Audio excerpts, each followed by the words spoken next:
ಹಾಗೆಲ್ಲ ಏನಿಲ್ಲ ಮ್ಯಾಮ್. ನಿಯತಿಗೆ ಇನ್ನೊಂದು ಹೆಸರೇ ಈ ಮೋನಿಕಾ. ಮತ್ತೆ ಯಾಕಾಗಲ್ಲ ಅಂದೆ? ಆಗಲ್ಲ ಅಂದ್ರೆ ಈಗ ಆಗಲ್ಲ ಅಂದೆ ಮ್ಯಾಮ್. ಅದೇ ಯಾಕೆ ಅಂತ ಕೇಳ್ತಿರೋದು. ಎಲ್ರು ಇವತ್ತು ಅಖಿಲಾಂಡೇಶ್ವರಿ ಅವರು ಧರ್ಮಾಧಿಕಾರಿಯಾಗಿ ಕಂಟಿನ್ಯೂ ಆಗ್ತಾ ಇದಾರಲ್ಲ, ಆ ಫಂಕ್ಷನ್ಗೆ ಹೋಗಿದ್ದಾರೆ.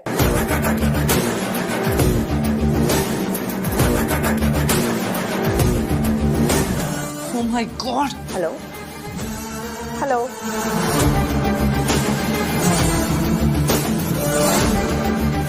ಏನಣ್ಣ ಇದು? ಅರ್ಸನ್ ಕೋಟೆ ಒಗ್ಗಟ್ಟು ಮುರಿಯೋ ಬಿಸಿಯಲ್ಲಿ ಈ ಧರ್ಮಾಧಿಕಾರಿ ವಿಷಯನೇ ನಾವು ಮರ್ತು ಹೋದ್ವಲ್ಲ. ನಡಿ ಹೊರಡೋಣ. ನಾನ್ ಬರಲ್ಲ. ಅಖಿಲಾಂಡೇಶ್ವರಿನ ಚಟ್ಟಕ್ಕೆ ಹತ್ತಿಸ್ಬೇಕು ಅಂತಿದ್ರೆ ಅವಳು ಪಟ್ಟ ಇರೋದನ್ನ ನೋಡಕ್ಕಾಗತ್ತಾ? ಅವಳು ಪಟ್ಟ ಇರೋದು ನೋಡೋದಕ್ಕೆಲ್ಲ ಹೋಗ್ತಿರೋದು. 14 ವರ್ಷದಿಂದ ಕಂಟಿನ್ಯೂಸ್ ಆಗಿ ಅವಳೇ ಧರ್ಮಾಧಿಕಾರಿ ಆಗ್ತಿದ್ದಾಳೆ. ಈ ಸಲನಾದ್ರೂ ಹೇಗಾದ್ರೂ ಅದನ್ನ ತಪ್ಪಿಸ್ಬೇಕು. ಅರು ಅದು ಹೇಗ್ ಸಾಧ್ಯ? ಅರು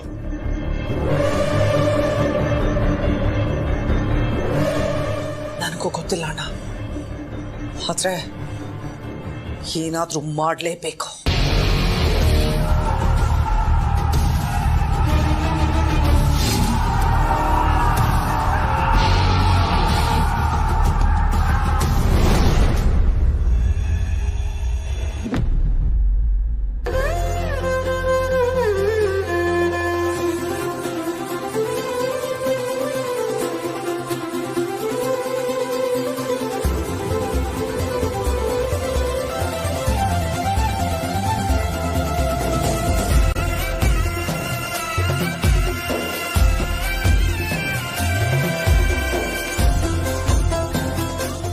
ಏನ್ ಕಳ್ಸೇಗೌಡ್ರೆ, ದೇವಸ್ಥಾನದ ಖಜಾನೆಯಲ್ಲಿ ದುಡ್ಡು ಕಮ್ಮಿ ಆಗಿದ್ಯಾ?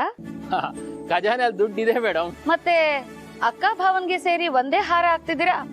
ಬೇರೆ ಬೇರೆ ತರ್ಬೇಕು ತಾನೆ? ಅಯ್ಯೋ ಹಾಗೇನಿಲ್ಲ ಮೇಡಮ್, ಇಬ್ಬರಿಗೂ ಸೇರಿಸಿ ಒಂದೇ ಹಾರ ಹಾಕಿದ ಉದ್ದೇಶ ಏನು ಅಂದ್ರೆ ಇರೋ ಒಂದು ಜೀವನದಲ್ಲಿ ಇಬ್ರು ಖುಷಿ ಖುಷಿಯಾಗಿರ್ಲಿ ಅಂತ.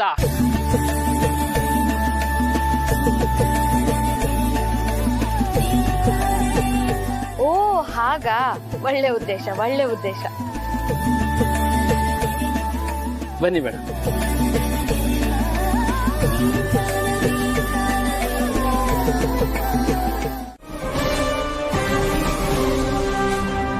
ನನ್ನ ಅವಳ ಆಟದಲ್ಲಿ ನಂದೇನು ತಪ್ಪಿಲ್ಲ ಅಂತ ಅವಳೇ ಹೇಳ್ಕೊಂಡಿದ್ದಾಳೆ.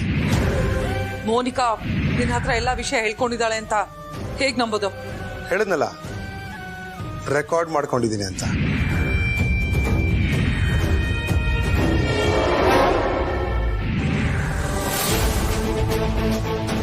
ಓ, ಅರುಂಧತಿ ಹತ್ರ ನಾನು ಮೋನಿಕಾ ಎಲ್ಲ ಬಾಯಿ ಬಿಟ್ಟಿದ್ದಾಳೆ ಅಂದಾಗ ಫೇಕ್ ವಿಡಿಯೋ ಬಗ್ಗೆನೇ ಅಂದ್ಕೊಂಡಿರ್ತಾಳೆ. ಅದಕ್ಕೆ ಹೆದರ್ಕೊಂಡು ಮಾವು ಕಾಲಿಗೆ ಬಿದ್ದಿದ್ದು. ಹಾಗಾದ್ರೆ ಇನ್ನು ಮುಂದೆ ಅವಳಿಗೆ ಹೆದರೋ ಅಗತ್ಯ ಇಲ್ಲ. ನೀವ್ ಹೇಳ್ದ ಹಾಗೆ ನನ್ನ ಗಂಡ ಮೋನಿಕಾ ಮಧ್ಯೆ ಏನೂ ನಡೆದಿಲ್ಲ ತಾನೆ? ಖಂಡಿತ ಇಲ್ಲ, ನೀನು ತಲೆ ಕೆಡಿಸ್ಕೋಬೇಡ. ಇವ್ರು ಹೇಳಿದ್ಮೇಲೆ ನನಗೂ ಕಾನ್ಫಿಡೆನ್ಸ್ ಬರ್ತಿದ್ದ ಅಲ್ಲಿ ಏನೂ ನಡೆದಿಲ್ಲ ಅಂತ. ಜನನಿ, ನನ್ನ ನಂಬು ಜನನಿ, ಪ್ಲೀಸ್.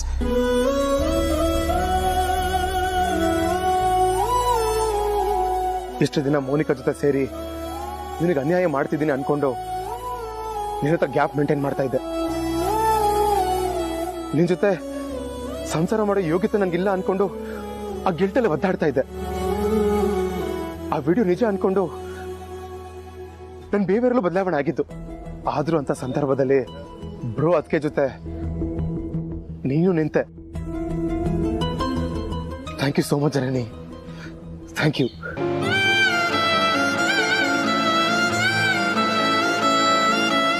ಈಗ ನಾನು ನಿರಪರಾಧಿ.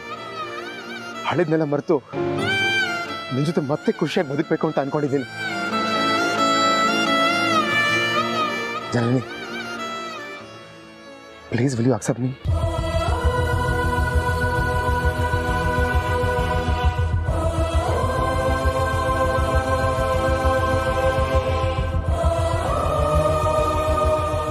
ಜನನಿ, ನಾನೇನು ತಪ್ಪು ಮಾಡಿಲ್ಲ ಅಂತ ನಂಬ್ತಾ ತಾನೆ?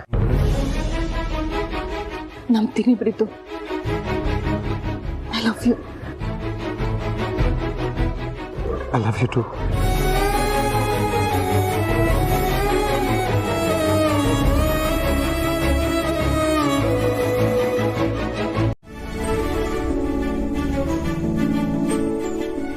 ಅದಕ್ಕೆ ಅವತ್ತಿನಿಂದ ಇವತ್ತಿನವರೆಗೂ ಅರಸನಕೋಟೆ ಕುಟುಂಬದವರು ಮಾತ್ರ ಈ ದೇವಸ್ಥಾನದ ಧರ್ಮಾಧಿಕಾರಿಗಳಾಗಿ ಮುಂದುವರಿತಾ ಇದ್ದಾರೆ.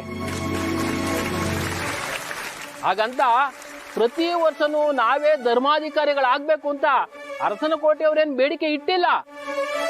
ಆದ್ರೆ ಪ್ರತಿ ವರ್ಷ ಅವಿರೋಧವಾಗಿ ಅವ್ರ ಕುಟುಂಬದವರು ಆಯ್ಕೆ ಆಗ್ತಾ ಇದ್ದಾರೆ. ಈಗ ನಮ್ಮ ಅಖಿಲಾಂಡೇಶ್ವರರೇ ತಗಳಿ, ಸತತವಾಗಿ 25 ವರ್ಷ ಒಂದು ಪಟ್ಟದಲ್ಲಿ ಕೂತ್ಕೊಳ್ಳೋದು ಸಾಮಾನ್ಯನಾ? ಪೂರ್ವಿಕರಿಗಿದ್ದ ದೂರದೃಷ್ಟಿ, ಪ್ರಾಮಾಣಿಕತೆ, ಕರುಣೆ, ಪ್ರೀತಿ, ಹಾಗೆ ತಮ್ಮ ಕುಟುಂಬದ ರೀತಿ ದೇವಸ್ಥಾನವನ್ನ ಒಗ್ಗಟ್ಟಿನಿಂದ ನಡೆಸ್ಕೊಂಡು ಹೋಗ್ತಾ ಇರೋ ಅಖಿಲಾಂಡೇಶ್ವರಿ ಅವರೇ ಇದಕ್ಕೆಲ್ಲ ಕಾರಣ. ಹಾಗೆ ಇವರು ಈ ದೇವಸ್ಥಾನದ ಧರ್ಮಾಧಿಕಾರಿ ಆದ ನಂತರ ನಮ್ಮ ದೇವಸ್ಥಾನಕ್ಕೆ ಇತಿಹಾಸ ಪುಟಗಳಲ್ಲಿ ಮನ್ನಣೆ ದೊರೆತಿದೆ ಅಂತ ಹೇಳೋದಕ್ಕೆ ಖುಷಿ ಆಗ್ತಾ ಇದೆ.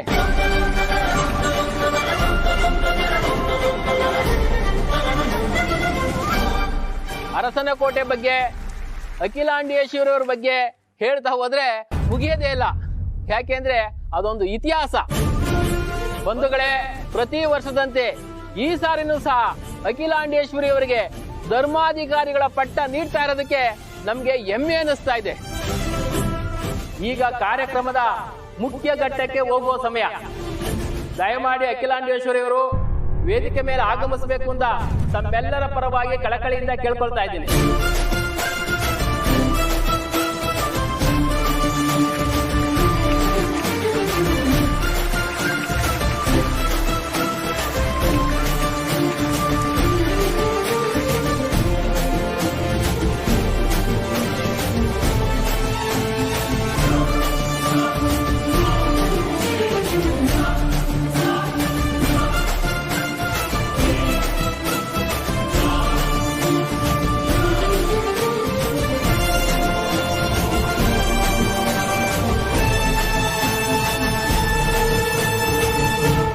ಕೂತ್ಕೊಳ್ಳಿ.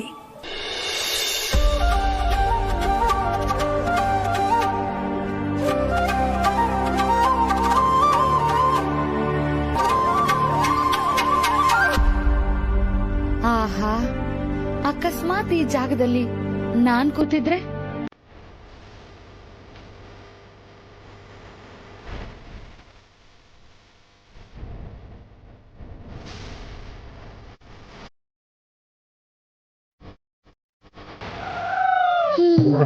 ಅದೆಲ್ಲ ಕನ್ಸಿನ ಮಾತು.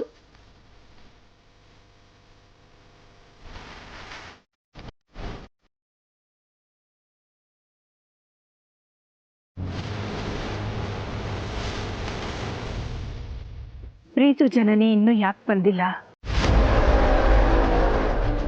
ಯಜಮಾನ್ರೆ, ನಿಮ್ಮ ತಮ್ಮನ್ನ ಜನನಿನ ನಾವು ಅಲ್ಲೇ ಬಿಟ್ಟು ಬಂದ್ಬಿಟ್ವಲ್ಲ, ಆ ಬೇಜಾರ್ಗೆ ಅವ್ರೇನಾದ್ರೂ ಮನೇಲೆ ಉಳ್ಕೊಂಡ್ಬಿಟ್ರಾ? ಇಲ್ಲ ಪಾರು, ಅಮ್ಮ ಧರ್ಮಾಧಿಕಾರಿ ಪಟ್ಟನ ಸ್ವೀಕರಿಸೋದನ್ನ ನೋಡೋದಕ್ಕೆ ನಮ್ಗೆ ಎಷ್ಟು ಖುಷಿ ಇದೆಯೋ ಅವರಿಬ್ಬರಿಗೂ ಅಷ್ಟೇ ಖುಷಿ ಇದೆ. ಅದು ಅಲ್ಲದೆ ಈ ಕಾರ್ಯಕ್ರಮಕ್ಕೆ ನಮ್ಮ ಫ್ಯಾಮಿಲಿಯಲ್ಲಿ ಯಾರೂ ಮಿಸ್ ಆಗಬಾರ್ದು ಅನ್ನೋ ವಿಷಯ ಅವ್ರಿಗೂ ಗೊತ್ತಿದೆ. ಮತ್ತೆ ಯಾಕೆ ಇನ್ನೂ ಅವ್ರು ಬಂದಿಲ್ಲ? ಮೋಸ್ಟ್ಲಿ ಟ್ರಾಫಿಕಲ್ಲಿ ಸಿಕ್ಕಾಕೊಂಡಿರ್ಬೋದು. ಬರ್ತಾರೆ ಬಿಡು. ಜನನಿ, ಎಲ್ಲಿದ್ದೀರಮ್ಮ? ಯಾಕೇನು ಬಂದಿಲ್ಲ? ಓ ಹೌದಾ, ಸರಿ, ಬೇಗ ಬನ್ನಿ. ಬೈಕ್ ಏನೋ ಪ್ರಾಬ್ಲಮ್ ಆಗಿದೆ ಅಂತ ಬರ್ತಾ ಇದ್ದಾರೆ.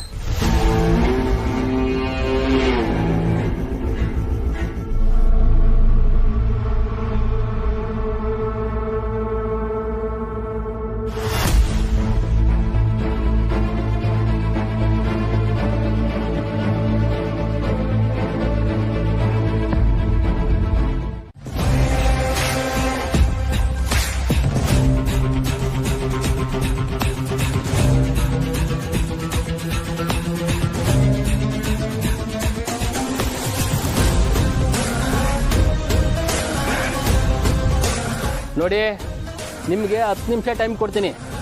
ಅಷ್ಟರಲ್ಲಿ ಇಲ್ಲಿರೋರು ಯಾರಾದ್ರೂ ಒಬ್ರು ಬಾಯಿನಲ್ಲಿ ಅಖಿಲಾಂಡೇಶ್ವರಿ ಅವರು ಮುಂದುವರಿಯೋದು ಬೇಡ ಅಂತ ಹೇಳ್ತೀನಿ ನೋಡೋಣ. ಬೇಡ ಅಂತ ನಾನ್ ವಿರೋಧ ಮಾಡ್ತಿದ್ದೀನಲ್ಲ. ನಮ್ಮಲ್ಲಿರೋ ದ್ವೇಷಕ್ಕೆ ನೀನು ಈ ರೀತಿ ಮಾತಾಡ್ತಾ ಇದೀಯ? ನಿನ್ನ ಬಿಟ್ಟು ಇಲ್ಲಿರೋರಲ್ಲಿ ಯಾರಾದ್ರೂ ಒಬ್ರು ಹೇಳಿ ನೋಡೋಣ. ಸಂಸ್ಕಾರ ಅಂದ್ರೇನೆ ಏನು ಅಂತ ಗೊತ್ತಿಲ್ಲಿರೋರ ಹತ್ರ ಅಧಿಕಾರದ ಮಾತು ಕೇಳೋ ಕರ್ಮ ಇಲ್ಲಿ ಯಾರಿಗೂ ಇಲ್ಲ. ರಘು ಕಿರ್ಚ್ಬೇಡ. ದ್ವೇಷ ಅನ್ನೋ ಕೆಟ್ಟ ಬುದ್ಧಿ ನೀನ್ ಬೆಳೆಸ್ಕೊಂಡಿದ್ದಲ್ದೆ ನಿನ್ ಮಕ್ಕಳಿಗೂ ಕಲಿಸ್ತೆ. ಅದ್ರ ಪರಿಣಾಮ ಒಬ್ಳು ಸತ್ಲು, ಇನ್ನೊಬ್ಳು ಜೈಲ್ ಸೇರ್ಕೊಂಡ್ಲು. ಮಕ್ಕಳನ್ನ ಸರಿಯಾಗಿ ಬೆಳ್ಸಕ್ ಆಗದೆ ಇರೋಳು ಇನ್ ಸಮಾಜ ಏನ್ ನಡ್ಸ್ಕೊಂಡು ಹೋಗ್ತೀಯ?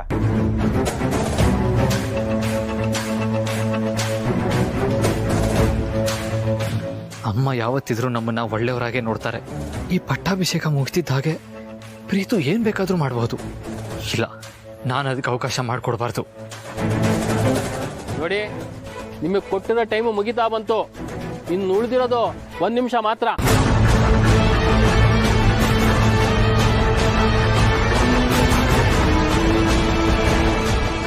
ನೋಡಿ, ಇನ್ನು ಬರೀ 10 ಸೆಕೆಂಡ್ ಮಾತ್ರ ಇದೆ. 9, 8, 7, 6, 5, 4, 3, 2. ನಾನಿದ್ದೀನಿ.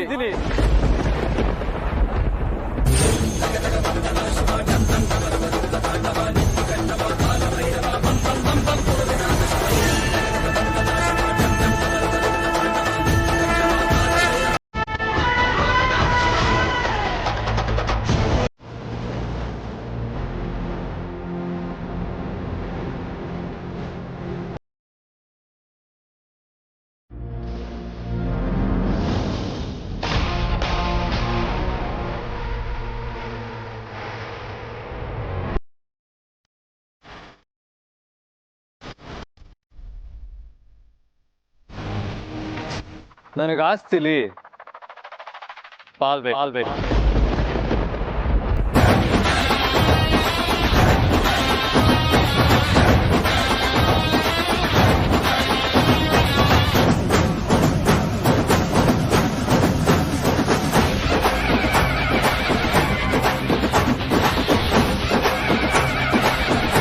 ಆದಿತ್ಯ, ಊರ್ ಜನರ ಮುಂದೆ ಏನ್ ಮಾತಾಡ್ತಾ ಇದ್ದೆ? ಅಮ್ಮನ ಮುಂದೆ ನಿಂತ್ಕೊಂಡು ಏನ್ ಕೇಳ್ತಿದ್ದೆ? ಪರಿಜ್ಞಾನ ಇದೆಯಾ ನಿಂಗೆ? ಖಂಡಿತ ಇದೆ. ಯಾಕಪ್ಪ, ನನಗೆ ಬರಬೇಕಾದ ಆಸ್ತಿ ಕೇಳಬಾರ್ದಾ? ಅದು ತಪ್ಪ? ಹಾಗಲ್ಲಪ್ಪ, ಎಲ್ಲರ ಮುಂದೆ ಇದು ಪರ್ಸನಲ್ ವಿಷಯ. ಮನೆಗೆ ಹೋಗಿ ಮಾತಾಡೋಣ, ಆಯ್ತಾ? ಸಾರಿ ಅಪ್ಪ, ಇದು ಮನೆಯಲ್ಲಿ ಇತ್ಯರ್ಥ ಆಗೋ ವಿಷಯ ಅಲ್ಲ ಅಂತ ಗೊತ್ತಿದ್ದೆ ಇಲ್ಲಿವರೆಗೂ ಕಾದು ಇವತ್ತು ಎಲ್ಲರ ಮುಂದೆ ಕೇಳ್ತಾ ಇರೋದು.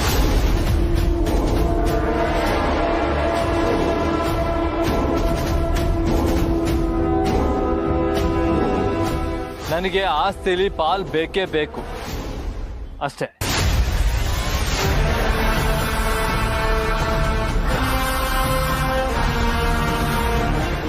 ಎಲ್ಲ ಸರಿ ಮಾಡ್ಬೋದು ಅನ್ಕೊಂಡ ಟೈಮಲ್ಲಿ ಎಂಥ ಕೆಲಸ ಮಾಡಿಬಿಟ್ಟೆ ಬ್ರೋ ನೀನು.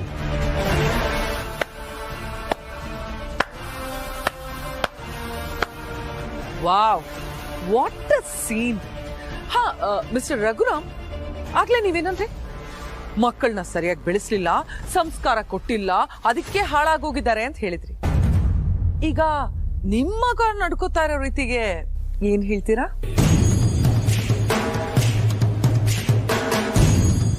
ಹೆತ್ತ ಮಗನೇ ತಾಯಿಗೆ ಮರ್ಯಾದೆ ಕೊಟ್ಟಿಲ್ಲ, ಊರ್ ಜನರ ಮುಂದೆ ಮನೆಯಲ್ಲಿ ಒಗ್ಗಟ್ಟಿಲ್ಲ ಅಂತ ಹೇಳ್ದ. ಅದು ಅಲ್ಲದೆ ಆಸ್ತಿಯಲ್ಲಿ ಭಾಗ ಬೇಕು ಅಂತ ಬೇರೆ ಕೇಳ್ತಿದ್ದಾನೆ. ಇದಕ್ಕೆ ಗಂಡ ಹೆಂಡತಿ ಏನ್ ಹೇಳ್ತೀರಾ? ಈಗ ಮಗನಿಗೆ ಆಸ್ತಿಯಲ್ಲಿ ಭಾಗ ಕೊಡ್ತೀರೋ ಇಲ್ವೋ? ಏನ್ ಹೇಳ್ತೀರಾ ಗಂಡ ಹೆಂಡತಿ? ಅದು ನಮ್ಮ ಪರ್ಸನಲ್ ವಿಷಯ, ಅದ್ರಲ್ಲಿ ನೀನ್ ಮೂಗ್ ತೋರ್ಸೋದ್ ಬೇಕಾಗಿಲ್ಲ. ಆಯ್ತು, ಮೂಗ್ ತೋರ್ಸಲ್ಲ. ಆದ್ರೆ ಅಖಿಲ ಧರ್ಮಾಧಿಕಾರಿ ಸ್ಥಾನದಲ್ಲಿರೋದನ್ನ ನಿಮ್ ಮಗನೇ ವಿರೋಧಿಸ್ತಾ ಇದ್ದಾನಲ್ಲ, ಅದಕ್ಕೇನ್ ಹೇಳ್ತೀರಾ?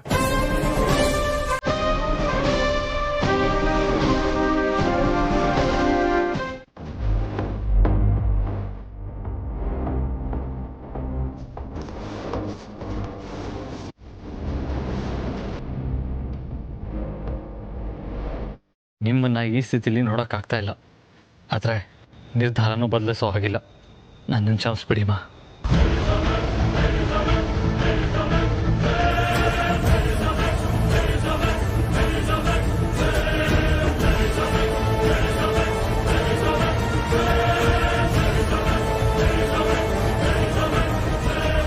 ಮಾತು ಬೆಳ್ಸಕ್ಕೆ ನನಗಿಷ್ಟ ಇಲ್ಲ. ದೇವಸ್ಥಾನದಲ್ಲಿ ನಾನು ಆಡಿದ ಮಾತಿಗೆ ನಾನು ಈಗಲೂ ಸ್ಟಿಕ್ ಆನ್ ಆಗಿದ್ದೀನಿ. ನನಗೆ ಆಸ್ತಿ ಭಾಗ ಬೇಕು ಅಷ್ಟೇ.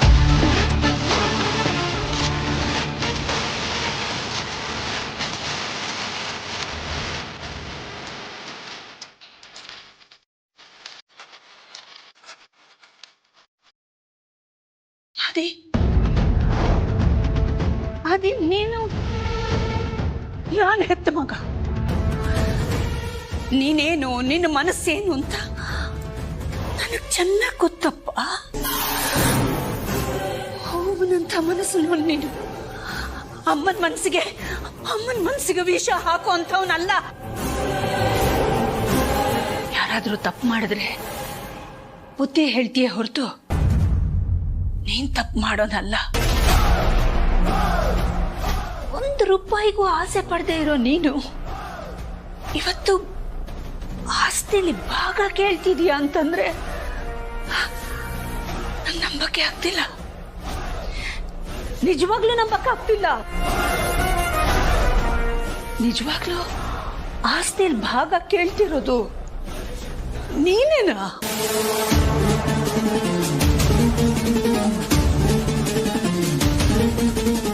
ಹೌದು, ನಾನೇ.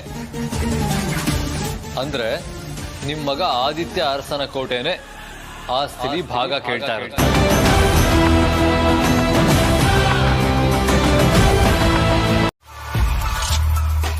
ನಮಗೆ ಕಾಣದೇ ಇರೋ, ನಿನ್ನನ್ನ ಕಾಡ್ತಾ ಇರೋ ಯಾವುದೋ ಒಂದು ಒತ್ತಡ. ಏನದು ಅದೇ? ಏನ್ ಹೇಳು ಅದೇ? ಏನದು?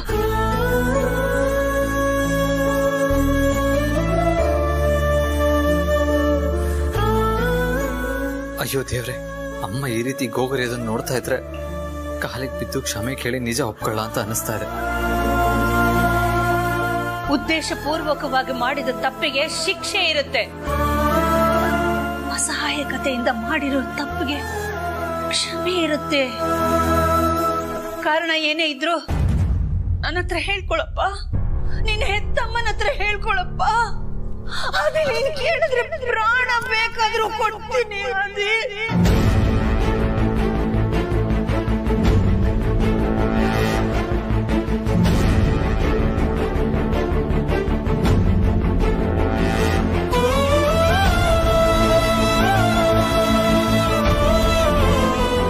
ಸಾಧಾರಣವಾಗಿ ನನ್ನ ಮನಸ್ಸಿನ ಮಾತು, ನನ್ನ ಹೃದಯದ ಮಾತನ್ನ ನಿನ್ ಮುಂದೆ ತೋಡ್ಕೊಂಡಾಗ್ಲೆಲ್ಲ ನಿನ್ ಕಣ್ಣು ಒದ್ದೆ ಆಗ್ತಿತ್ತು. ಇವತ್ತು ನಾನು ಇಷ್ಟೊಂದು ಗೋಗರಿತಾ ಇದ್ರು ನಿನ್ ಕಣ್ಣಲ್ಲಿ ಒಂದು ಹನಿನೂ ಬಂದಿಲ್ಲ ಅಂದ್ರೆ ಮನಸ್ಸನ್ನ ಅಷ್ಟೊಂದು ಗಟ್ಟಿ ಮಾಡ್ಕೊಂಡ್ಬಿಟ್ಟಿದೀಯಾ ಆದಿ? ಆದಿ, ಇಷ್ಟಕ್ಕೂ ನಿಮ್ಮಮ್ಮ ಏನಪ್ಪ ತಪ್ಪು ಮಾಡಿದಾಳೆ? ನನ್ ಮೇಲೆ ಯಾಕೆ ಇಷ್ಟೊಂದು ಕೋಪ ನಿನ್ಗೆ? ಅದೇ ಯಾಕೆ ಹೀಗೆ ಮೌನವಾಗಿ ನಿಂತಿದೀಯ? ನಿನ್ನಿಂದ ನನಗೆ ಉತ್ತರ ಬೇಕು.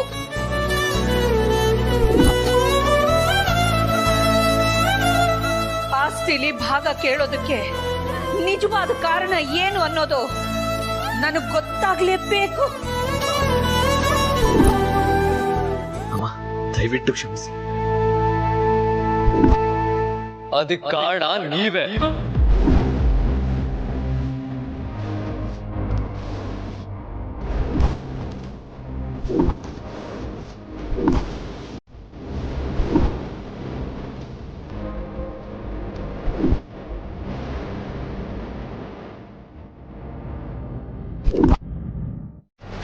ಹಾಗಾದ್ರೆ ಬೇರೆ ಯಾರಿಗೋ ಶೂಟ್ ಮಾಡಕ್ ಹೋಗಿದ್ದ ಅಂತ ಹೇಳಿದ್ರಲ್ಲ, ಯಾರವರು? ನನಗೆ ಗೊತ್ತಿಲ್ಲ. ಅವನೇ ಶೂಟ್ ಮಾಡಿದ್ದು ಅಂತ ನಿಮ್ಗೆ ಹೇಗೆ ಗೊತ್ತಾಯ್ತು? ಅವನೇ ಬಂದು ನಡೆದಿದ್ದನ್ನೆಲ್ಲ ನನ್ನ ಹತ್ರ ಹೇಳ್ಕೊಂಡ. ಎಲ್ಲಾನು ಹೇಳ್ಕೊಂಡವನು ಯಾರಿಗ್ ಗುರಿ ಇಟ್ಟಿದ್ದು ಅಂತ ಮಾತ್ರ ಹೇಳಿಲ್ವಾ?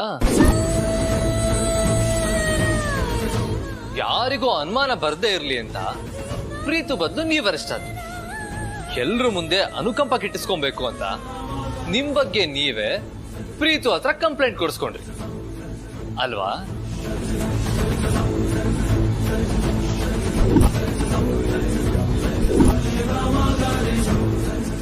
ಅಣ್ಣಂಗ್ ಶೂಟ್ ಮಾಡ್ದವನು ಎಲ್ರ ಮುಂದೆ ತನಗೂ ಇದಕ್ಕೂ ಯಾವ ಸಂಬಂಧನೂ ಇಲ್ಲ ಅನ್ನೋ ತರ ಡವ್ ಮಾಡ್ದ. ಏನೂ ಗೊತ್ತಿಲ್ಲದೆ ಇರೋ ತರ ನಾಟಕ ಮಾಡ್ದ. ಅವನಿಂದ ಇಷ್ಟೆಲ್ಲ ಮಾಡ್ಸಿದ್ರಲ್ಲ, ನಿಮ್ಗ ಅಂತ ಅನ್ಯಾಯ ಏನ್ ಮಾಡಿದ್ದೆ?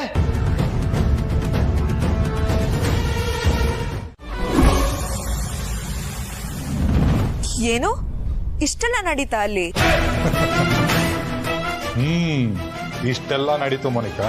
ಓ, ಅದಕ್ಕೆ ಅನ್ಸುತ್ತೆ ಅಖಿಲಾಂಡೇಶ್ವರಿ ಅವರು ಮನೆಗ್ ಬಂದಾಗ ತುಂಬಾ ಅಪ್ಸೆಟ್ ಆಗಿ ಬಂದ್ರು. ಅದಲ್ಲದೆ ಅವ್ರ ಫ್ಯಾಮಿಲಿ ಮ್ಯಾಟ್ರು ನನಗೆ ಗೊತ್ತಾಗ್ಬಾರ್ದು ಅಂತ ನನ್ನ ಮನೆಯಿಂದ ಆಚೆ ಬೇರೆ ಕಳ್ಸಿದ್ರು. ಆದ್ರೂ ನಾನೇನ್ ಬಿಡ್ಲಿಲ್ಲ, ಕಿಟಕಿಯಿಂದ ಎಲ್ಲ ವಾಚ್ ಮಾಡ್ತಾ ಇದ್ದೆ. ಹಾಗಾದ್ರೆ ಏನ್ ನಡೀತಾ ಇದೆ ಅಲ್ಲಿ? ಆದಿತ್ಯ ಮತ್ತೆ ಪಾರು ಮನೆಗ್ ಬಂದಿದ್ ಕೂಡ್ಲೆ ಆದಿತ್ಯ ಅವ್ರೊಬ್ರನ್ನೇ ಏನೋ ಮಾತಾಡ್ಬೇಕು ಅಂತ ಮೇಲ್ ಕರ್ಕೊಂಡೋದ್ರು. ಆದ್ರೆ ಏನ್ ಮಾತಾಡ್ತಿದಾರೋ ಗೊತ್ತಿಲ್ಲ. ಉಳ್ದವ್ರೆಲ್ಲ ಎಲ್ಲಿದ್ದಾರೆ, ಏನ್ ಮಾಡ್ತಿದ್ದಾರೆ? ಎಲ್ರೂ ಹಾಲಲ್ಲೇ ಇದ್ದಾರೆ. ಅವ್ರೆಲ್ಲಾರ ಕಣ್ ತಪ್ಸಿ ಮೇಲೋಗಕ್ ನಂಗಾಗಲ್ಲ ಮ್ಯಾಮ್. ಸರಿ, ಮತ್ತೆ ಏನಾದ್ರೂ ಡೆವಲಪ್ಮೆಂಟ್ಸ್ ಇದ್ರೆ ಇಮಿಡಿಯೇಟ್ ಆಗಿ ತಿಳಿಸು. Yeah sure ma'am.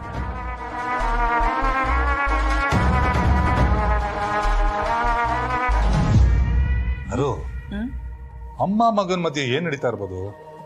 ಮಾತಿನ ಯುದ್ಧ ನಡೀತಾ ಇರುತ್ತೆ. ಇಲ್ಲ ಅರು, ಅವಳು ದೇವಸ್ಥಾನದಿಂದ ಹೊರಟಿದ್ ಫೋರ್ಸ್ ನೋಡಿದ್ರೆ ಮನೆಗೆ ಹೋಗಿ ಆದಿ ಕತ್ತಿನ ಪಟ್ಟು ಹಿಡಿದು ಆಚೆ ದಬ್ಬೇಕಾಗಿತ್ತು. ಅದು ಬಿಟ್ಟು ಅವರಿಬ್ರು ಏನ್ ಮಾತಾಡ್ತಿದ್ದಾರೆ? ಈ ಮನೇಲಿ ನಾನ್ ಮಾತ್ರ ದಡ್ಡ. ಅಮ್ಮ ತಮ್ಮ ಇಬ್ರು ಸೇರ್ಕೊಂಡು ನನ್ನನ್ನ ಸಾಯಿಸೋ ಪ್ರಯತ್ನ ಮಾಡಿ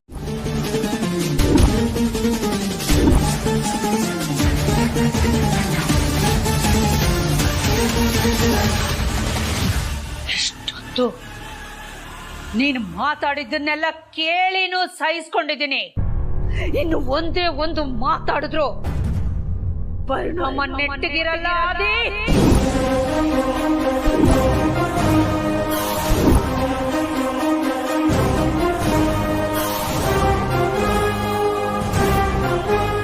ನನಗೆ ಬೇಕಾಗಿದ್ದು ಇದೆ ಅಮ್ಮ. ಈ ನಿಮ್ ಕೋಪನೇ ನಾನು ಇಲ್ಲಿಂದ ಹೋಗೋಕೆ ದಾರಿ ಮಾಡಿಕೊಡುತ್ತೆ.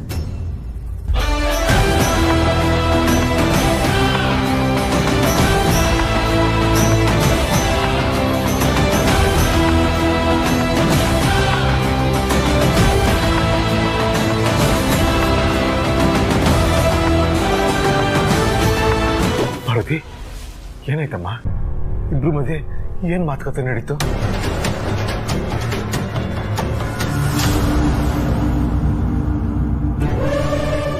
ಅದಕ್ಕೆ ಬ್ರೋಯಕ್ ಮೊಹಮ್ಮದ್ ಹತ್ರ ಆಸ್ತಿ ಕೇಳಿದ್ದು. ಬ್ರೋ ಮೊಹಮ್ಮದ್ ಹತ್ರ ಕಾಂಪ್ರಾದ್ದ. ಅವನು ನನಗೆ ಶೂಟ್ ಮಾಡ್ದ. ನಾನ್ ಸಾಯ್ಲಿ ಅಂತ ನೀವೇ ಶೂಟ್ ಮಾಡ್ಸಿದ್ರಿ. ಮಾತಾಡಮ್ಮ ಪಾರ್ವತಿ, ನೀನ್ ಈ ತರ ಸೈಲೆಂಟ್ ಆಗಿದ್ರೆ ನಾವೆಲ್ಲ ಏನಂತ ತಿಳ್ಕೋಬೇಕು? ನಿನ್ ಗಂಡ ಮಾಡಿರೋ ಕೆಲ್ಸದಿಂದ ಮರ್ಯಾದೆ ಮಾತ್ರ ಅಲ್ಲ, ನಮ್ಮೆಲ್ರ ಮನಸ್ಥಿತಿನೂ ಹಾಳಾಗಿದೆ. ಅದ್ ಯಾರು ಏನ್ ಹೇಳಿ ಅವನ್ ತಲೆ ತುಂಬಿದಾರೋ. ಇಷ್ಟು ದಿನ ತಾಯಿಗೆ ತಕ್ಕ ಮಗ ಆಗಿದ್ದ, ಈಗ ಹೆಂಡತಿಗೆ ತಕ್ಕ ಗಂಡ ಆಗಿದ್ದಾನೆ.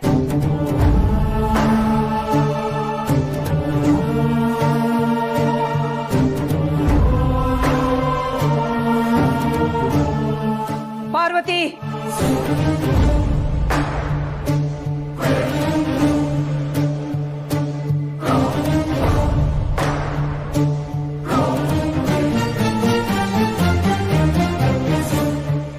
ಪಾರ್ವತಿ, ನಿನ್ ಗಂಡನಿಗೆ ಆಸ್ತಿಲಿ ಪಾಲು ಬೇಕಂತೆ.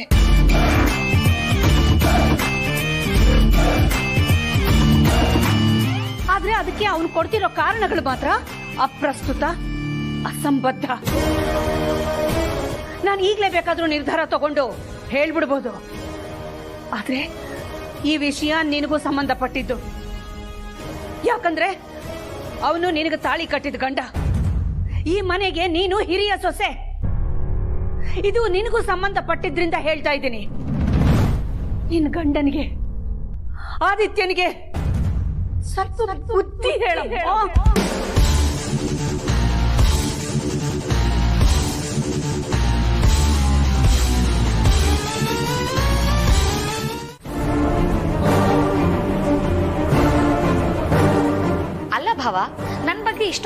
ಮಾತಾಡ್ತಿದ್ದೀರಲ್ಲ, ಎಲ್ರ ಮುಂದೆ ಆದಿತ್ಯನ್ ಮಾತಿಗೆ ನನ್ನ ಸಂಪೂರ್ಣ ಸಹಮತ ಇದೆ ಅಂತ ಹೇಳಿದ್ಲಲ್ಲ, ಅವಳನ್ನೇನು ಕೇಳಲೇ ಇಲ್ಲ ನೀವು. ಯಾಕೆ ಅಂದ್ರೆ ನಿಮ್ಮನ್ನೆಲ್ಲ ಅರ್ಧ ಕುಡ್ದು ಬಿಟ್ಟಿದ್ದಾಳೆ. ಅದಕ್ಕೆ ಇದಕ್ಕೊಂದು ಉದಾಹರಣೆ ಹೇಳ ಭಾವ. ಅಕ್ಕ ಅನಾಥಾಶ್ರಮಕ್ಕೆ ದಾನ ಮಾಡ್ಬೇಕು ಅಂತ ಕೊಟ್ಟಿರೋ ದುಡ್ಡನ್ನ ಈ ಪಾರ್ವತಿ ಹೋಗಿ ನಾನ್ ದಾನ ಮಾಡಿದೀನಿ ಅಂತ ರಸೀದಿಲ್ಲ ಅವಳ ಹೆಸರು ಬರ್ಕೊಂಡ್ಲಲ್ಲ, ಆವತ್ತೇ ನಿಮ್ಗೆಲ್ಲ ಗೊತ್ತಾಗ್ಬೇಕಾಗಿತ್ತು ಅವಳ ಬುದ್ಧಿ ಏನು ಅಂತ. ಮೊದ್ಲು ನಮ್ಮ ಆದಿತ್ಯ ಒಂದು ಹೊಸ ಬಟ್ಟೆ ತಗೊಳ್ಬೇಕಾದ್ರೂ ನಿಮ್ಮಿಬ್ಬರನ್ನ ಕೇಳಿ ತಗೋತಿದ್ದ. ಆದ್ರೆ ಈಗ ನನ್ನ ಹೆಂಡತಿ ಹೆಸರಲ್ಲಿ ಪ್ರಾಪರ್ಟಿ ತಗೋಬೇಕು ಅಂತ ಅಕೌಂಟೆಂಟ್ ಹತ್ರ ದುಡ್ಡಿಗೆ ಡಿಮ್ಯಾಂಡ್ ಮಾಡಿದ್ದಾನೆ. ಇದ್ರ ಹಿಂದೆ ಯಾರ ಕೈವಾಡ ಇದೆ ಹೇಳಿ? ಮೊದ್ಲು ನಮ್ಮ ಆದಿತ್ಯ ಹೇಗಿದ್ದ ಅಂದ್ರೆ ಮದ್ವೆಗ್ ಮುಂಚೆ, ಈಗ ಹೇಗಿದ್ದಾನೆ ನೀವೇ ಯೋಚನೆ ಮಾಡಿ ಭಾವ.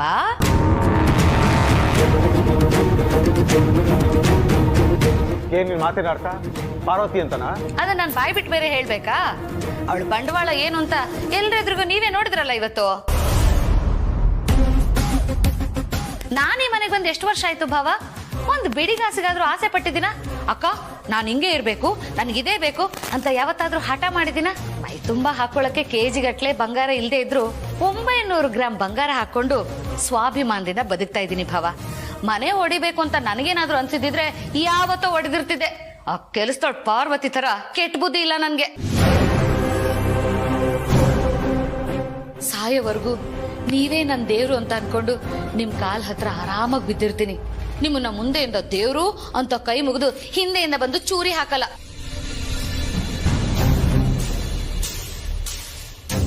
ಬೇಕಾದ್ರೆ 3 ಹೊತ್ತು ಗಂಜಿ ಕುಡ್ಕೊಂಡು ಇದ್ಬಿಡ್ತೀನಿ. ಅವಳ ತರ ಎಂಜಲ್ಗೆಲ್ಲ ಆಸೆ ಪಡೋಳಲ್ಲ ಈ ದಾಮಿನಿ.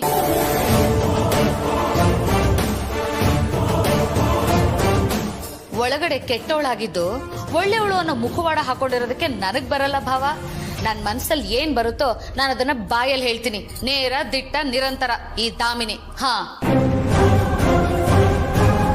ಅದೇನು ಅಂದ್ರಲ್ಲ ಭಾವ, ಸಾವಿನ ಮನೇಲಿ ಸಂಭ್ರಮ ಪಡೋಳು ನಾನು ಅಂತ.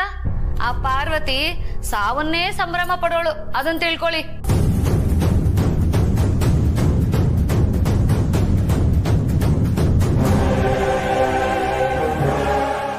ಅಕ್ಕ ಒಂದ್ ನಿಮಿಷ, ಈಗ ನೀವ್ ಹೇಳಿ ಅಕ್ಕ, ಆದಿತ್ಯ ಮತ್ತೆ ಪಾರ್ವತಿನ ಮನೇಲೇ ಇರ್ಲಿ ಅಂತ ಗೆರೆ ಹಾಕಿ ಇಟ್ಕೊಳ್ತಿರೋ ಅಥವಾ ಆಸ್ತಿನ ಭಾಗ ಮಾಡಿ ಅವ್ರು ಮಾಡಿ ತಪ್ಪಿಗೆ ಅನುಭವಿಸ್ಲಿ ಅಂತ ಹೊರಗಾಕ್ತಿರೋ?